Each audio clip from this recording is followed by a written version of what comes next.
Hey there, welcome to today's live Q&A. Today I'm going to be talking all about nutrition and immune health. And this is something I've been passionate about for many, many years, for decades actually. And what we eat and the way we live our lives definitely affects our health. You can agree with that, right? And then when you look at nutritional deficiencies that sometimes we can't just be getting from food, we look to supplementation.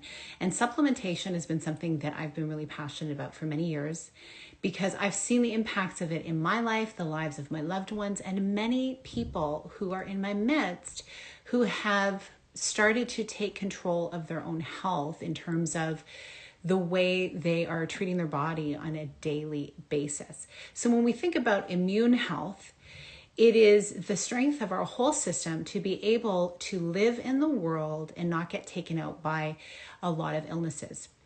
And right now we're dealing with, a very interesting time, obviously. So I thought it's important to have a little refresher about this. And I wanted to get into some nutrition, into some things that can help you boost your immune health from a real natural perspective. And it's something that can not only help your immune system, but help you feel really good, feel lighter, more energized, better rested. There's so many benefits to eating a nutrient-rich diet. And first of all, a few things. I have some notes that I have written down here. There's a few different people who will be citing, and this particular person is Joel Fuhrman, MD. And he talks about how nutritional incompetency enables various viruses to be transmitted. And he said that the nutritional status of the host, or like the human, is critical in permitting or preventing viral and bacterial infections and the modifications of viruses into more virulent or dangerous forms are allowed by nutritional inadequacies. So it only makes sense. Our bodies get broken down. We don't have everything we need to be able to fight a certain illness, so we get really sick. And yet, we have everything at our fingertips to be able to build up our health over time. And it's amazing how even eating really healthfully over a 1 month period of time can not only make you feel really good, but can strengthen your immune health. And so I'm going to go into a couple of different things that I have made some notes on here. And some of the different things, like in terms of vegetables, for instance, when you eat more green vegetables, you have lower cancer rates, lower cancer risk, right? And so when you're doing that, why would that be? Well, green foods, green vegetables have a lot more antioxidants in them. And so they help for you to actually rebuild and multiply healthy cellular structure in your body. And green cruciferous vegetables, like kale, you hear a lot about kale, right? But the reason why kale is one of these beautiful superfoods is because it's been shown to protect against things like breast cancer and prostate cancer.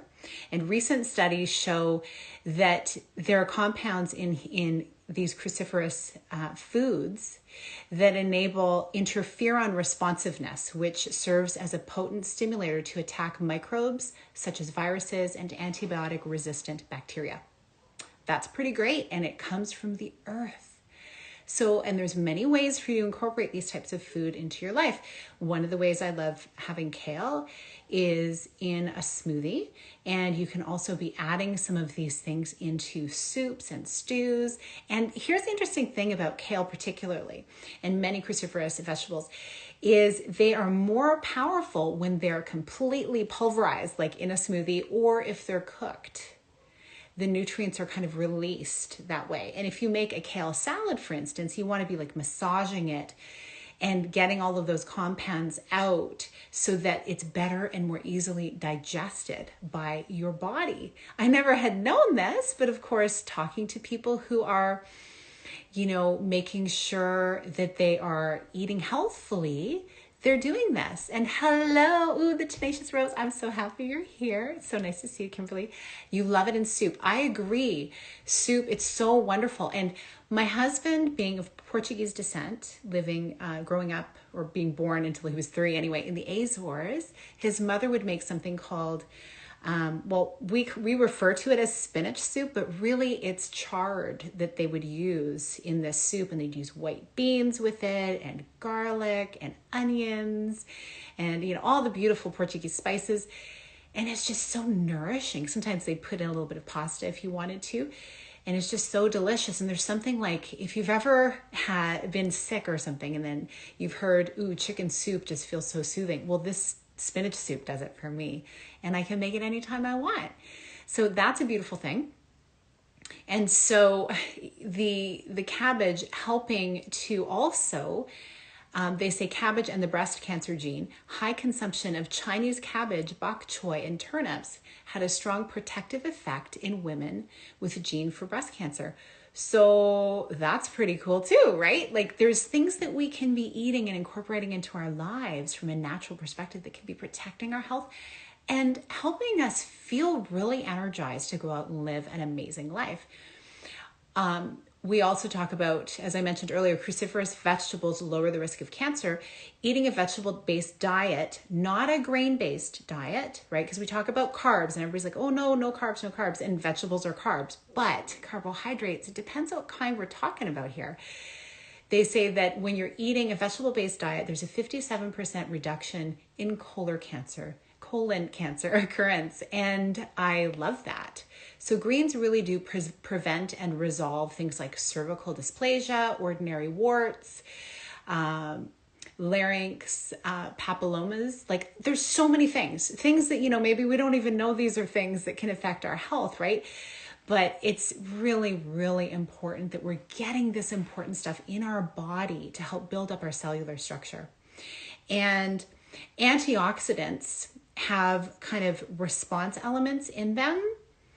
And there's all these different technical things, but at the end of the day, you want to know what it's doing is it's really impacting the building up, the restoring, the replenishing of your cellular structure. And the vitamins that I've been taking for 26 years, one of the compounds in the antioxidant is cruciferous extract. And there's many other extracts in there, but there's a reason for that. So much nutritional science has backed that up. So these are some of the foods that are really important. And then people are often talking also about mushrooms and their protective effect as well. And they are protective of the immune system as well. And there's all these different kinds, which I'm not even going to try and pronounce for you because I might say them wrong. But you can take a look at that for yourself as well. But they're known to protect against breast cancer. They say that intake of mushrooms decreased the risk by 64%. That's pretty amazing. I mean, often we talk more about in our culture cancer treatment, right? Cancer detection. But ultimately, wouldn't it be great if we could be living an anti-inflammatory life like I talked about a few weeks ago, so that we can be living a cancer preventative lifestyle, a heart disease preventative lifestyle, you know, a neurodegenerative preventative lifestyle? I think that the power is planted in the seeds in the earth that we can then consume and build our bodies up with.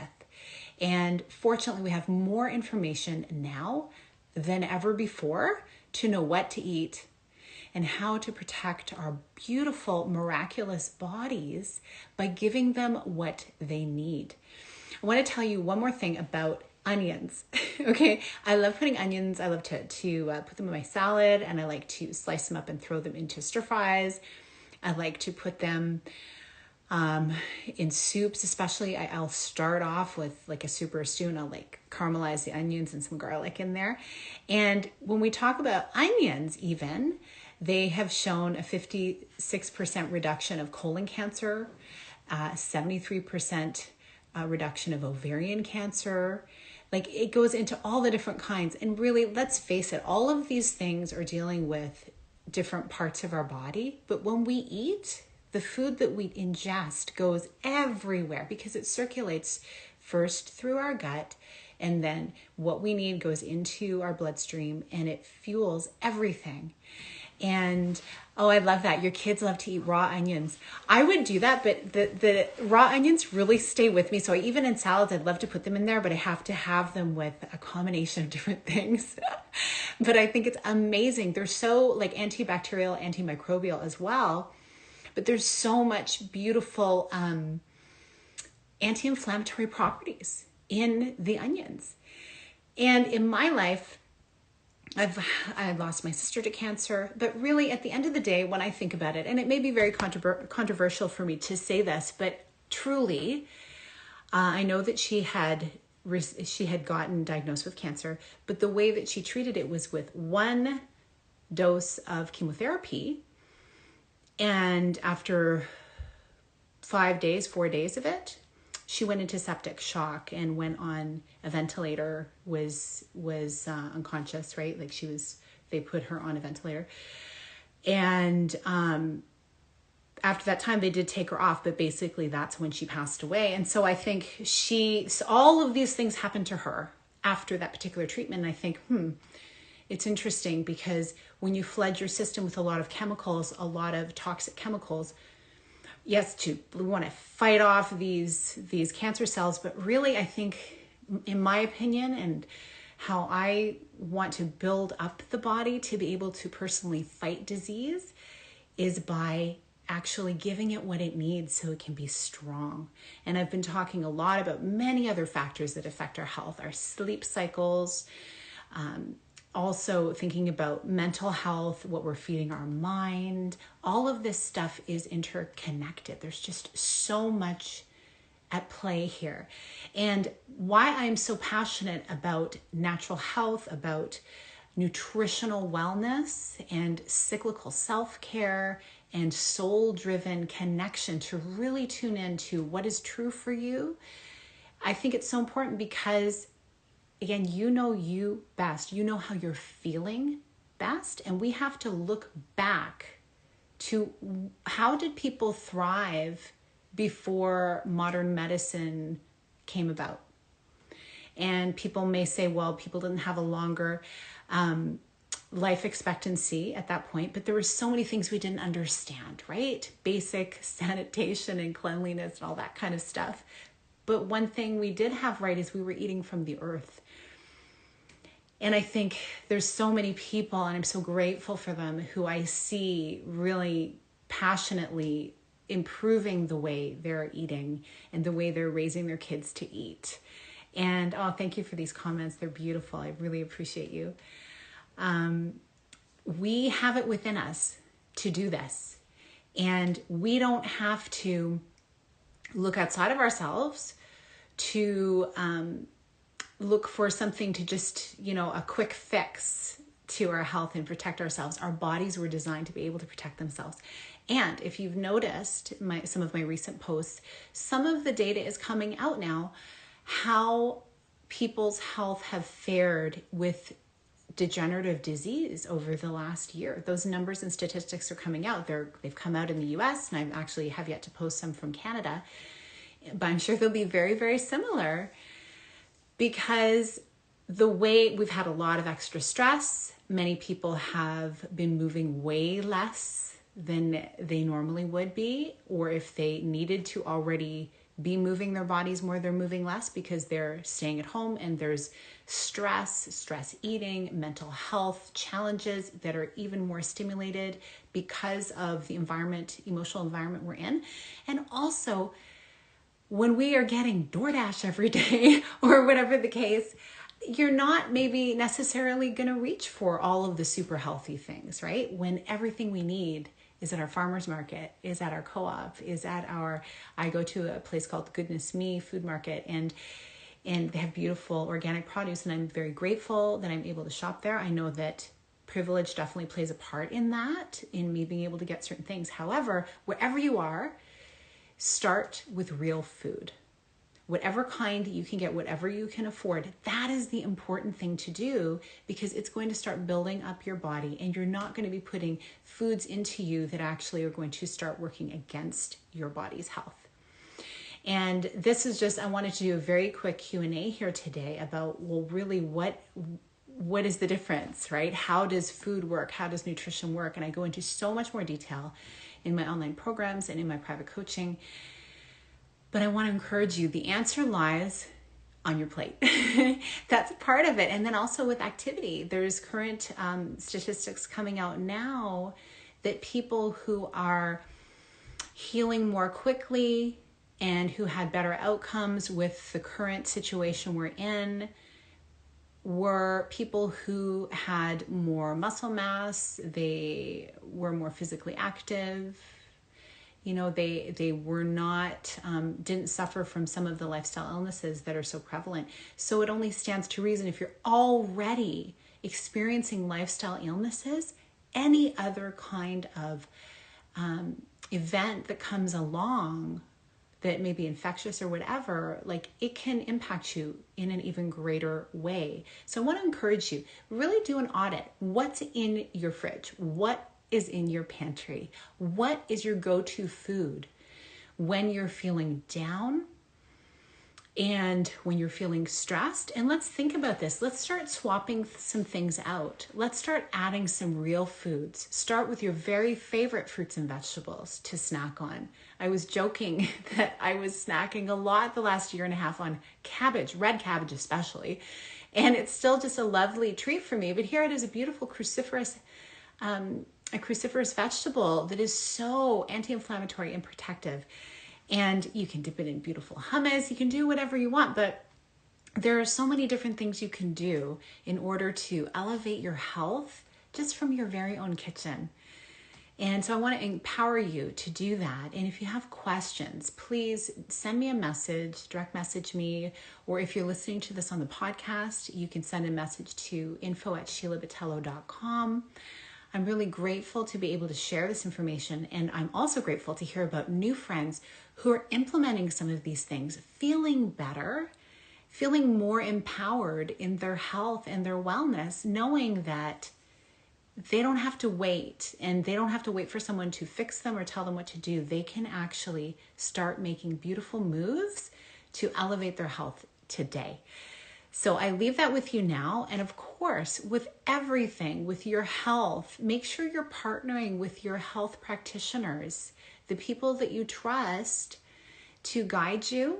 And if you have questions, if you have lifestyle illnesses already that you're dealing with and various medications and things that you're on, certainly you need to be listening to these professionals in your life and go to them with all your questions. My doctor, I joke so much about this. My doctor knows when I come, it's a big long list of questions, and he's gracious to answer them. And he's happy to know that I'm invested in my health because he's caring for so many people.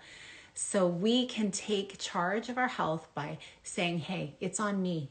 The decisions that we make today will impact our health tomorrow and the next day and the next year and the next decade.